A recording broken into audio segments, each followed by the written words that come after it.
Welcome to the Innovation Conversation, a podcast about innovators, both in business and real life. Hosted by myself, Ricardo Pascual, and Harry McDonough. Today's episode is sponsored by Hyperskill. Hyperskill is a learning and training platform that enables people from all over the world to learn new tech skills. If you're looking to learn new tech skills, this is a platform to choose. You can find out more about them on hyperskill.org. Today we are joined by Alon Bochman, one of the godfathers of AI. Alon, thank you so much for being here and being one of our guests in the podcast. If you'd like to introduce yourself to the audience, please. Sure. Let's see. I've had about a 30-year career. I co-founded and sold a software company to Thomson Reuters. I was a hedge fund portfolio manager. I built a practice selling AI to asset managers, consulting practice. I spent 3-4 years in big tech at Microsoft and Google. Was most recently head of AI at a company called FactSet. And just recently left about a month and a half ago to explore a startup project. I have so many questions lined up. It's absolutely crazy.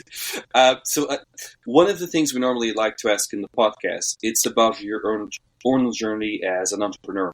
So how hard was it? Because you sold the company a couple of years ago. So how hard was it to get started, get funding? Did you get any funding? So do you want to tell us a bit more about that journey? Because you are a very successful entrepreneur, right?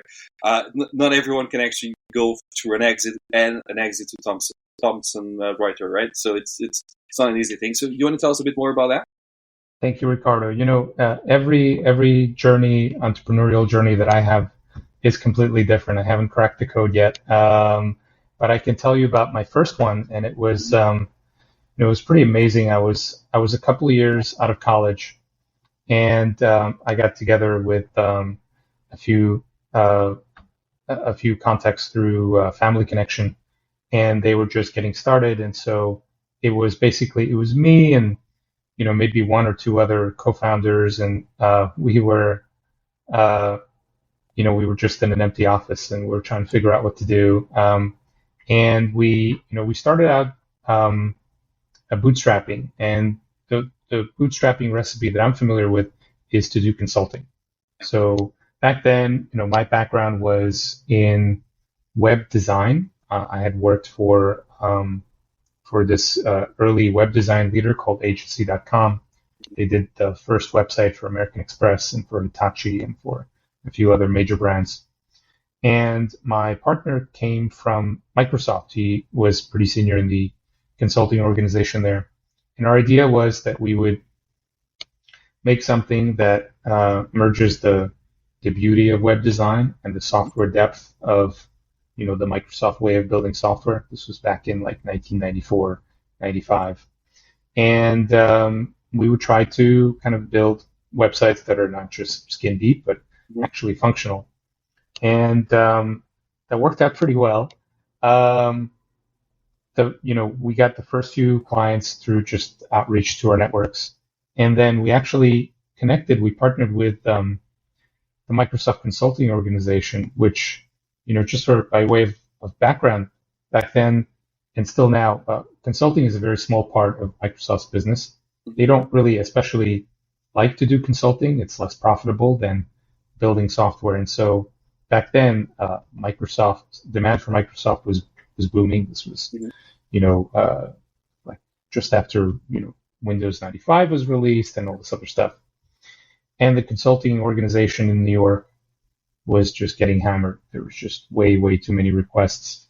And so we were like the Statue of Liberty. There's a plaque on the Statue of Liberty that says, "Give me your poor and wretched masses." Mm-hmm. So we said, give me all your clients that don't pay the bills. They have unreasonable expectations. They are pain to work with. There's scope creep. All the ones that you don't like working with, and you will never hear from them again. That was our pitch. And it worked. We got a couple of referrals from Microsoft Consulting, and we took care of them, and that became kind of the early start to our business. And then over time, it turned out that a couple of our clients requested substantially the same thing. And that thing was, anyway, so it was my role to, I basically, I noticed it, I wrote a memo about it, and I said, you know what, we can keep doing consulting, but it would be even better if we had a product, because that would be a nice complement to our business, and it'd be really cool to build it, and it would be profitable. And so I guess became the product person, and I took that product from the memo to where it became something like 70% of the revenue of the company, and the reason why we got acquired. And that product would, it would now be called social networking, but back then there's no such thing. That label didn't exist, so we called it bulletin boards or community. And there's also no software as a service. We shipped it as a CD. So See, it'd be like, remember those. I remember like CD-ROMs. Right. It was 95. That's right. So you pop the CD on your server, and you get all these features, and it was a lot cheaper than having to sort of build those things yourself. Like the moment that we hit real sort of product market fit, it was kind of interesting because we were. It's not that we were limping along, but we were chugging along. There wasn't anything special. And then, the .com wave hit, all these companies raised money, and you raise money, the VC tells you there's a checklist of things you have to do, and usually number 2 or 3 item on that checklist is build a community around your website, or around whatever you do, you need a community around. And so back then, there was just no software to do that. And our pitch to all of these entrepreneurs was, we'll help you take number 3 off your checklist, and you'll spend, say, $250,000 instead of $1 million, and you'll spend like 30 days instead of 6 months to build it, and it's going to work better than whatever you're going to build in 6 months. It was super expensive, right? To actually write all these. Yeah, it was enterprise grade software, and it was built to scale. So some of our clients, our software powered. There was when CNBC launched their website, their first website, and they had discussions about stocks, that was using our software. When so it was maybe 20,000 discussion boards about each security. When Healthy on WebMD launched, and they had discussions with doctors online, that was using our software. So we tried to build software that was really high quality, that would scale quite a bit, would be fast. So that's an incredible story, because I think people can only aspire to have been there when it was kind of exploding, right? So just before the .com, and then catching all the .com, and then that massive explosion that happened, and then everyone would kind of, I wouldn't say started having a personal computer, but they did start having access to the internet and started using the internet quite a lot, right, in the beginning of 2000. So it's really the time to be alive, I guess.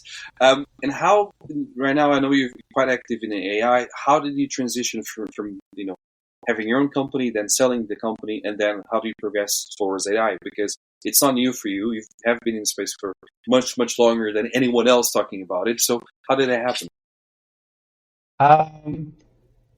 I got my start working on AI about 20 years ago or so. And I was working for this consulting company that was in 2 lines of business. One of them was management consulting, strategy consulting. They recruited me right out of business school for that line of business. And the other line of business was what they called data mining. Okay. And it turned out that we were okay at strategy consulting. We would compete with, McKinsey, Bain, etc. We were a little bit cheaper. But the work that this company was doing in data mining was 5-10 years ahead of its time. And so I was hired for business number 1, and I switched to business number 2 as soon as I could, because I was just shocked and amazed at what they were doing. And back then, there were no language models. It was all, the work was done in SAS, and it was, everything was really slow.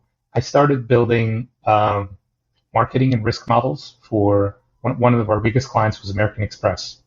So American Express, it's not that they didn't use any math. Mm-hmm. It's that before we came on the scene, they would use, let's say, to make a decision about whether to give you a line of credit or not, they would use a really simple model like linear regression or logistic regression or something like that. And we came in the early aughts, early 2000s, and we basically, brought forward so linear regression was invented, I don't know, in 1870s, 1860s, was used by some statisticians, maybe even older than that. Logistic regression is from the 1960s. And American Express in the year 2000, they were using 40 to 140-year-old technology. Mm. And we came in and we proposed new modeling techniques that had been invented in 1998.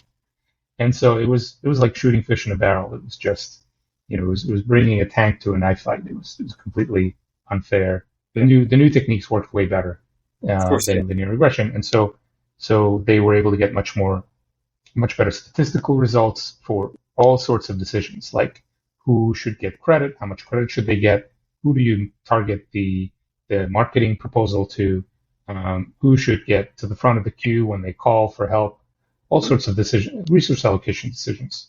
And it was an eye-opener for me. I was just, I was talking to customers, I was during the day, and I was learning the math at night, and I was having a lot of fun.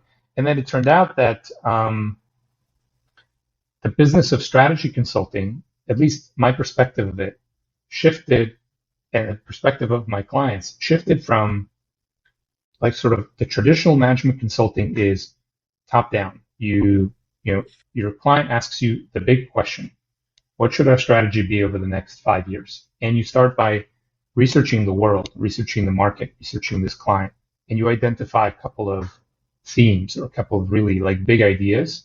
Mm-hmm. And then you drill down into how to do them, and you drill down into what do they mean for this business and for that business and for the third business. And then you translate that into kind of a marching orders, how do you execute it month by month, et cetera.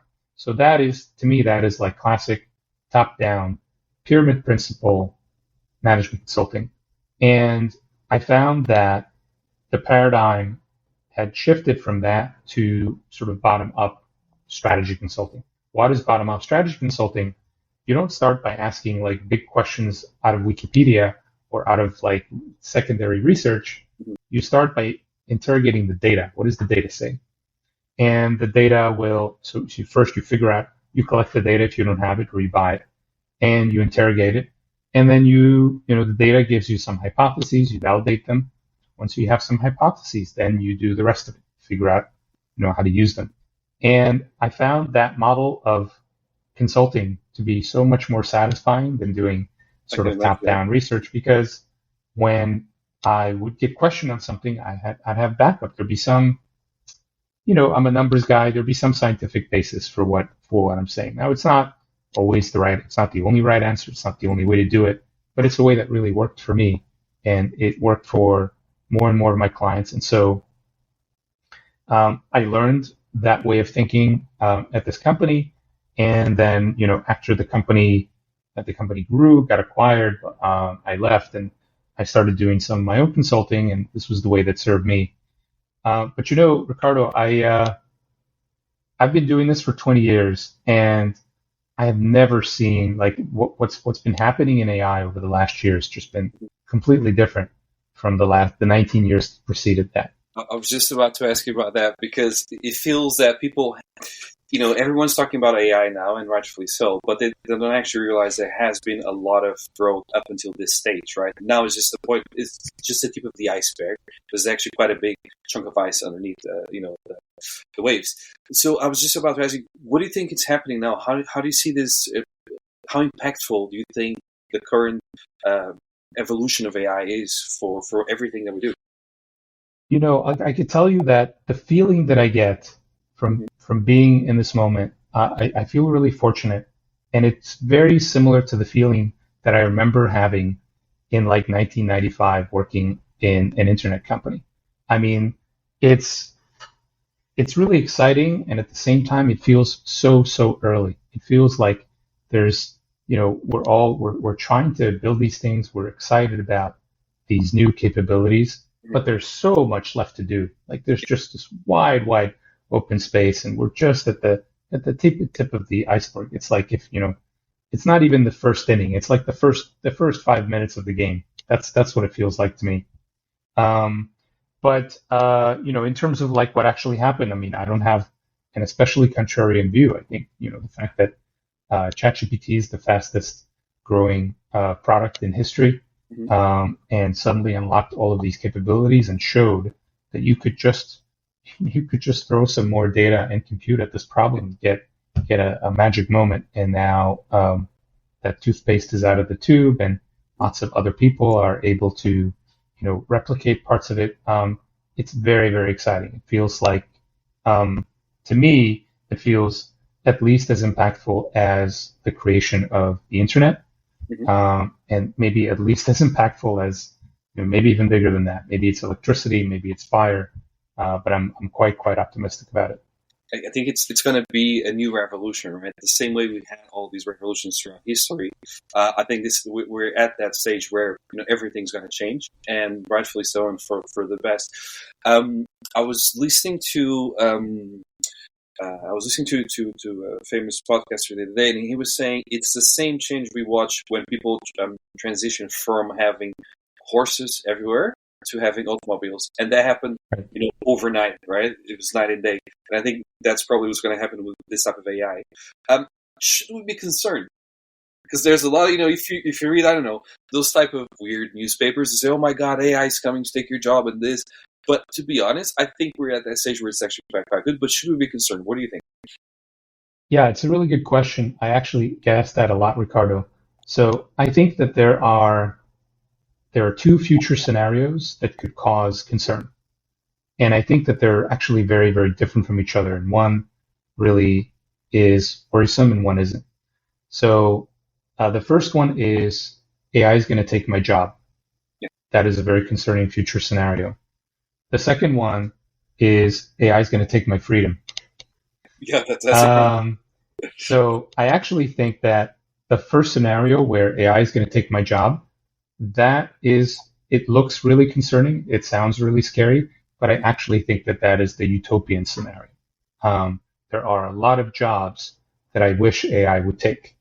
There are a lot of people that are doing jobs that are just going to be better done by a computer, and they're not going to be jobs for humans anymore. Like those humans are going to be much happier at not doing those jobs. I think also that when people are looking at that first scenario of AI is going to take my job, they stop visualizing it at the moment that the job is lost, but I don't think they fully appreciate all of the knock-on effects.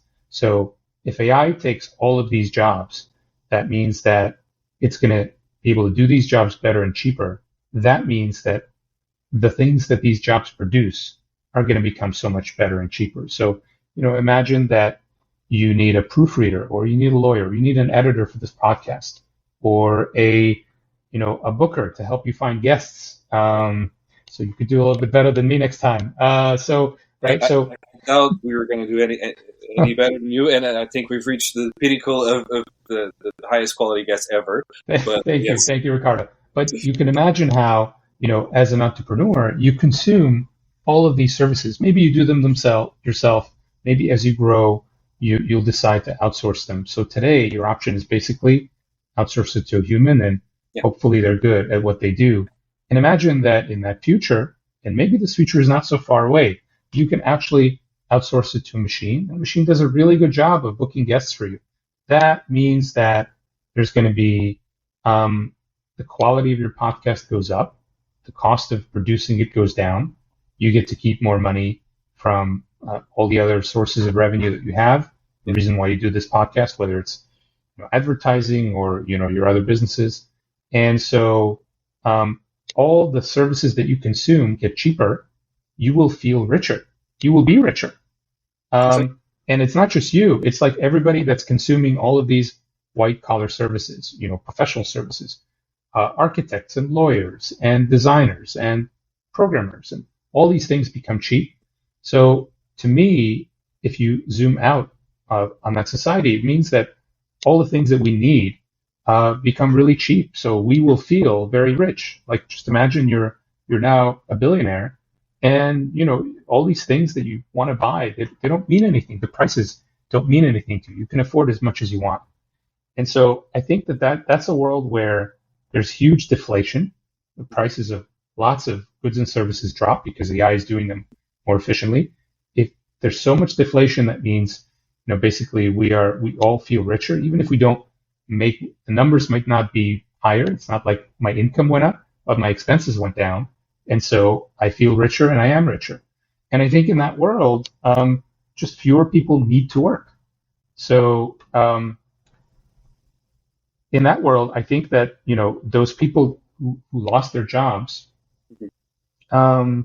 maybe they'll find other jobs, developing something that's higher value.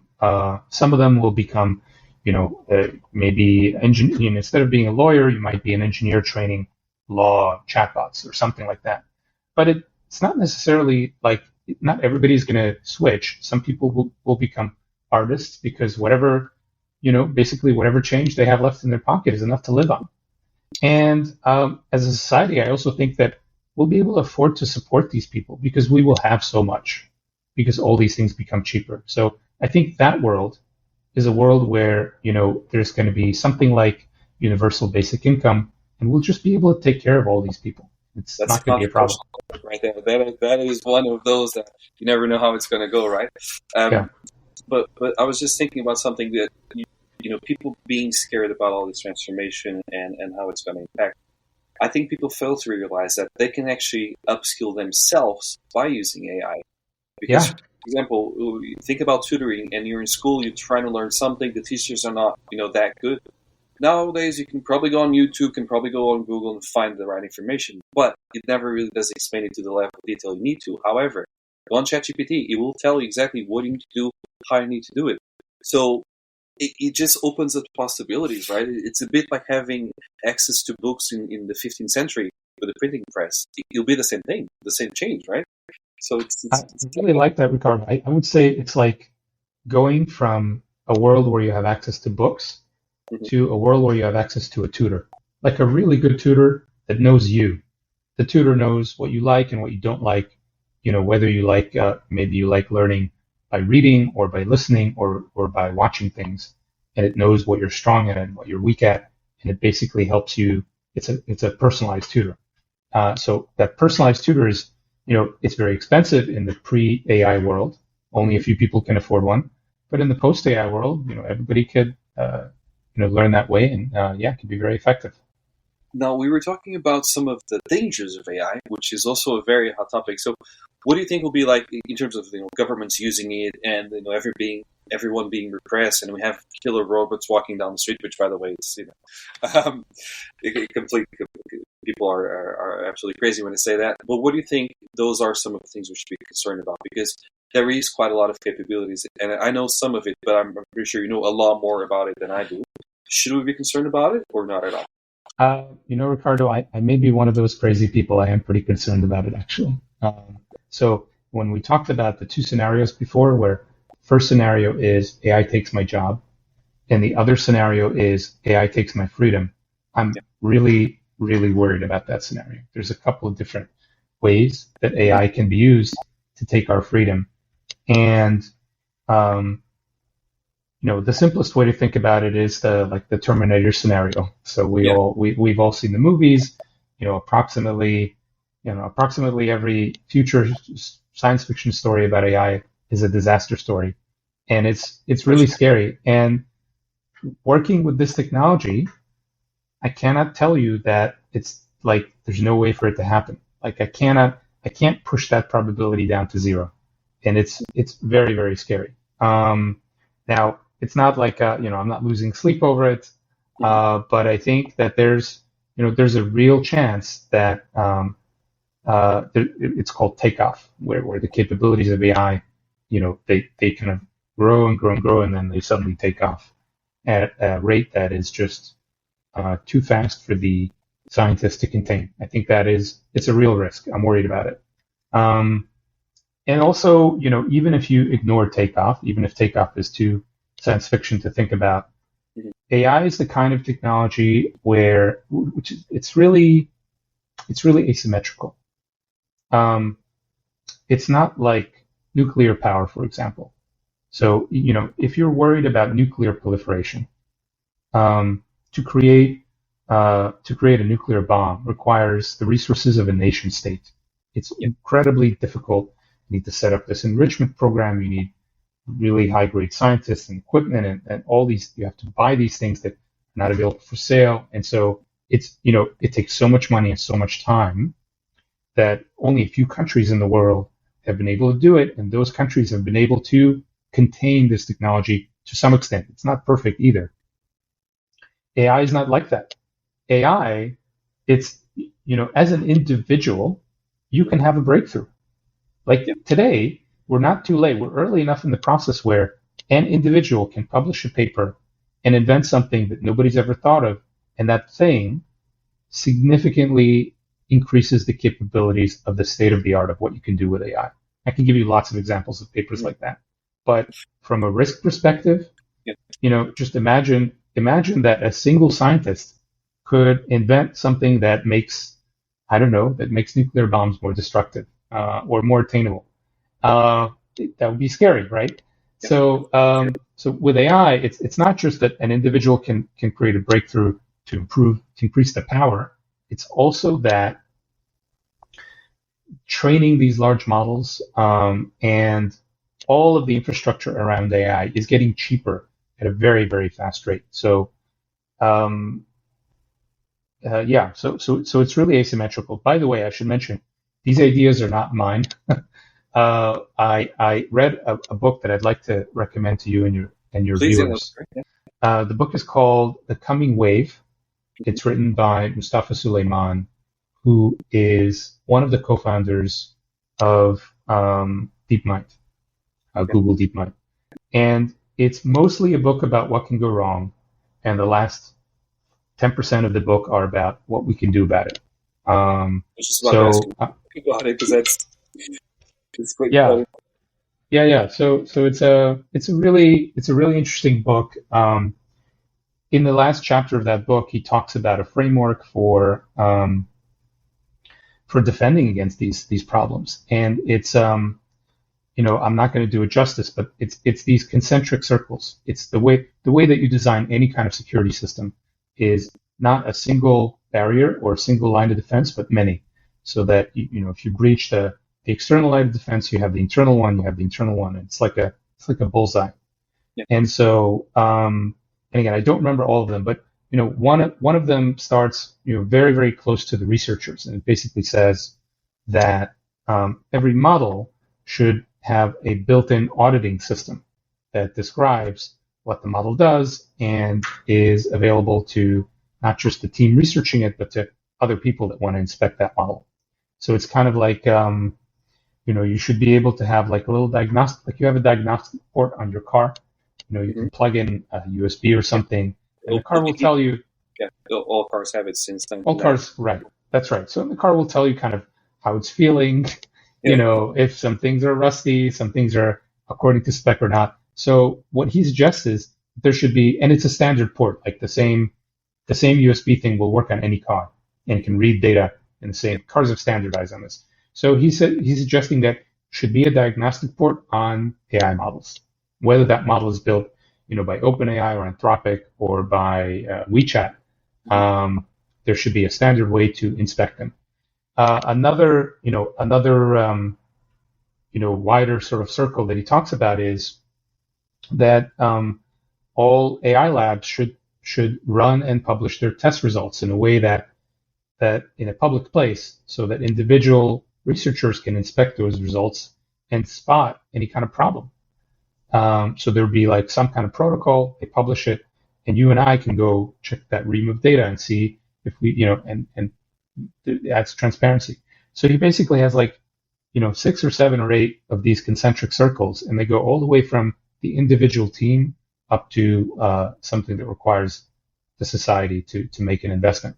But I hope some of these things come true. I hope that these mechanisms get adopted. how do you prevent nation states, how do you prevent certain countries from developing capabilities like this? Is there a way of controlling it or not at all? Because right now, as you actually said, you're talking about nuclear technology, and we know there are certain constraints about getting uranium, getting plutonium, then reaching them, and we can track that via satellite, saying, okay, you have this, it came from that source, so forth, so on. How do we stop countries like, I'm going to give North Korea, I hope I never go to North Korea because then I won't be allowed in, I'll probably get stuck there. But how do we prevent, countries like North Korea from creating capabilities that would, scare us all? So how do we stop that? Yeah, it's a serious question, Ricardo. I don't have an answer. I think that the only way to compel nation states to do something is through some kind of an international treaty and political pressure. And there's no magic bullet here. Some of these things require very, very broad agreement and broad coalitions to make something happen, but not all of it.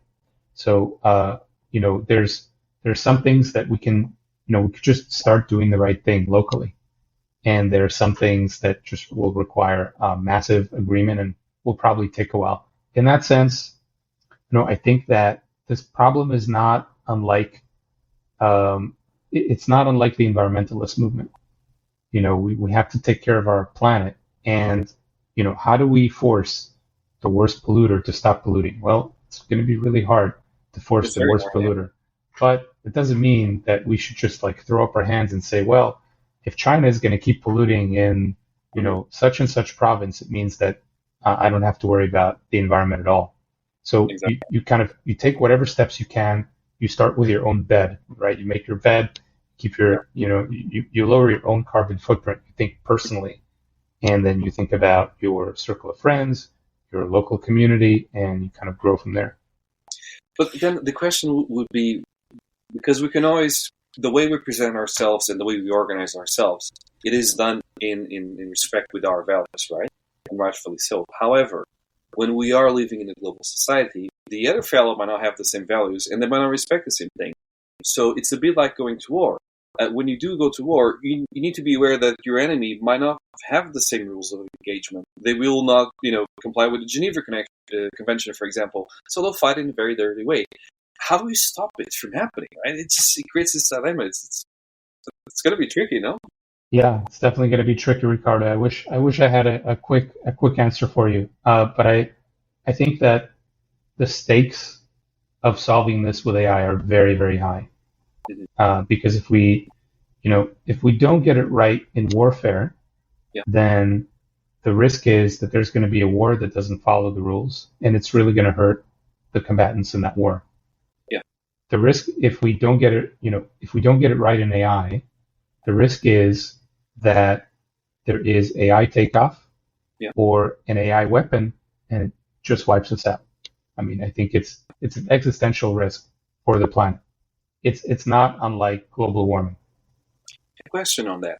So there's I guess a gap right now between the online space and the actual physical capabilities of AI, right? Mm-hmm. We don't have killer robots yet. How do you think all these bad nation states will be able to produce, for example, killer robots, or have that enough technology to actually disrupt us fully, or we're still very, very far away? Because we look at that company, what's it called, Boston Dynamics? Is it Boston Dynamics? Sure. They produce all those advanced robots. So when I think of, okay, let's incorporate AI here, it's quite powerful. But then I also know that other countries don't have it, so that makes me feel a little bit safer at night. Do you think that transition will be easy or not? No, it definitely won't be easy. And also, I think I'm getting a little bit away from my expertise. So most of the work that I've been doing has been for commercial AI, in the business world, and it's mostly been with text. So I haven't had a lot of personal experience with robots or weapons. But I can tell you that, autonomous weapons, AI weapons that can actually make the decision to pull the trigger exist. Several nations have them, including the U.S., and it's a really scary thing. And there's this the arms race is pushing a lot of the participants to be ever less careful and put ever more powerful weapons into the field. That's the way it's always been. But this is, it's a very scary kind of race here, and I hope that we pull back from the brink. So on that note about not arms race or anything like that, but about AI and technology, Yeah. You're also a mentor for Techstars. Yeah. I was just asking, do you think that a startup can still exist without AI on something that they do, or that's completely off? Now you need to have AI. Everything needs to be around AI. I heard a recent statement from a venture capitalist. I think it was in Sequoia or maybe A16Z or one of those large funds, and they said that over 90% of incoming pitches are AI related. So I guess it's possible, but pretty slim. It's I think part of it is kind of supply and demand. There's a lot of capital looking for AI ideas, and there are a lot of entrepreneurs that are trying to be where the capital is going. Yeah, that makes sense. But because I know you also teach people and help them out. So what advice would you give to an entrepreneur just launching their startup in terms of incorporating AI into their idea? I think that AI is a tool. It helps you achieve certain things. It helps you maybe get where you're going, but it doesn't help you decide where you're going. It's not a destination. It doesn't produce value by itself. It helps you produce the value that you want to produce. So it's a means to an end. It's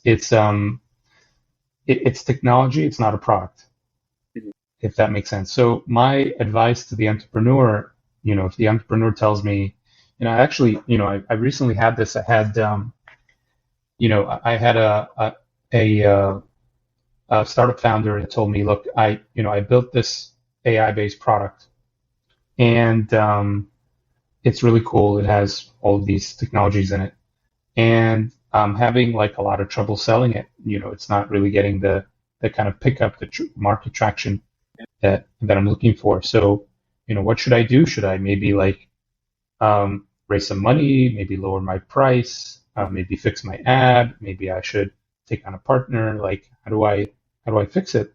And the problem with that question is that users don't really care if you're using AI or not. Maybe investors do, but users don't care. Users have certain pain points, and as entrepreneurs, it's our job to fix those pain points using whatever legal means we can come up with. Yeah. And it just so happens that a lot of problems could probably be fixed with the application of these new capabilities that just got unlocked. Mm-hmm. But the user doesn't care whether we're using a new way to fix it or an old way to fix it. They just care that it's fixed. So the advice to the entrepreneur is, before you decide that you want to build something with AI, talk to users and make sure that you're building something that they would want. And then you figure out how to build it. Yeah, it makes a lot of sense. In terms of raising investment, because I know you're also in space, how hard do you think it is right now to raise investment overall? Because here, for example, in the UK, a lot of people are complaining, oh my God, it's been so hard and no one's investing, money's really tight. We know for a fact that in the US, rounds are at least 5 times bigger than in the UK, which is great. Our minimum round is 250K, and that's really a lot of money. Whereas in the US, it's around $1 million. So how is that working? What's the current status? Okay, so there's 2 questions there. There's the US versus the UK, or US versus other countries. And there's also how hard is it now versus how hard was it before? Exactly, yeah. So for the second question, I think that valuations for private companies, for startups, have generally come down in the US over the past, maybe 6 months, 12 months. And you can see that in a lot of investors that have sort of mark-to-market accounting. They have taken down the marks of their private investments. And it's also, it's more difficult to raise money now than it was maybe 6 or 12 months ago. Not necessarily a bad thing. There was just like such a mania going on. But it's still, there's still a lot of VC investments. There's still a lot of VCs that have dry powder, and there's still a lot of capital looking for AI opportunities. In terms of the U.S. versus other countries, it's a really good question, and I don't have a lot of expertise there, but there's, there's something special about the Bay Area ecosystem and what they've created, what over the past, 30, 40, 50 years. And I know that a lot of other countries have tried to replicate it, and it's been elusive. It's not that nobody else has succeeded, but the scale is, it's tough to replicate. I can't tell you that I know exactly what it is, but, something about the physical proximity of a couple of universities and all of these capital providers. It's like a magnet. It's like a self-reinforcing system, and it seems to work. I also think that there's something about cultures they're just different. Something about the value of the individual and versus the value of a group and value of society, and there's the U.S. makes different choices than other countries do, and those choices have pluses and minuses. So maybe the entrepreneurial ecosystem is a plus, but hey, we have, one of the most expensive healthcare systems in the world, and to a lot of other, people who live in a lot of other countries, it's crazy that, you have to go shopping for dentists, and you have to like haggle with your pharmacist about how much to pay for a medication. But that happens in the U.S. all the time, and it doesn't happen in any other advanced economy. So there's definitely trade-offs. That's always a big shock. I was talking with a friend of mine who travels to the U.S. On a frequent basis. He also has family there. And we're talking about Alon Bochman, which is the medicine you take for it's a stomach protector.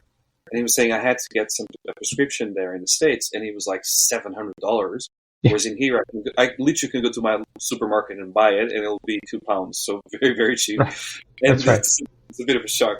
Another question I have is, would you advise someone coming in from Europe and say, you know what, just go to the US and try and raise some funds there? Or do you think automatically they'll be shut down and say, oh, where are you coming from? The UK, France, whatever, Germany?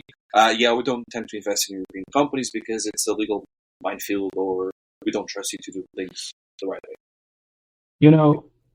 I don't think that switching countries is the right move for most entrepreneurs. I think that the biggest problems are around building something that people want. It's achieving product market fit. If you are able to achieve product market fit, the capital will come to you, even if it has to come overseas. So I think that over the past 20, 30 years, I think, even if you look at U.S. capital, that there's just a lot more investment overseas, and, that they're looking for deals in much, much bigger places. Certainly, broader than the Bay Area. And I think that concentration is decreasing. It's diffusing. I know that there's not as much capital available to entrepreneurs in more conservative countries. And but I think that if you, let's say if you're in if you're in France, if you're in Germany, if you're in the UK, and you have developed a product that has good traction that users really want, I think that you can raise the capital without moving. You may not be able to raise it from from local investors that are down the street, but I think that it is possible to do. If you had, and this is going to be a very tricky question, I realize that. If you had just one piece of advice to give to an entrepreneur, what would that be? Build something people want. That's a good one. That's super solid. Yeah. That's because I think sometimes you meet a lot of people who are building this fantastic idea in their mind, and then they realize actually no one wants this. What am I going to do with it? And the same happens quite often with software companies, where they build this product that they think the market's really going to need, and that they didn't hear the market, and the market said, "Why did you spend a couple million here? Because that's not for us. That's no one's going to use it." As we're closing to the end of our podcast, if people want to reach out to you, how can they do so? Yeah, so the best way to reach me is on LinkedIn. It's Alon Bochman, ALON BOCHMAN, and just drop me a note. I respond to everybody that reaches out to me. Thank you so much, Alon. Thank you so much for your time today. It's been super insightful. Thank you, Ricardo. Take care. Thanks. All right. Let me just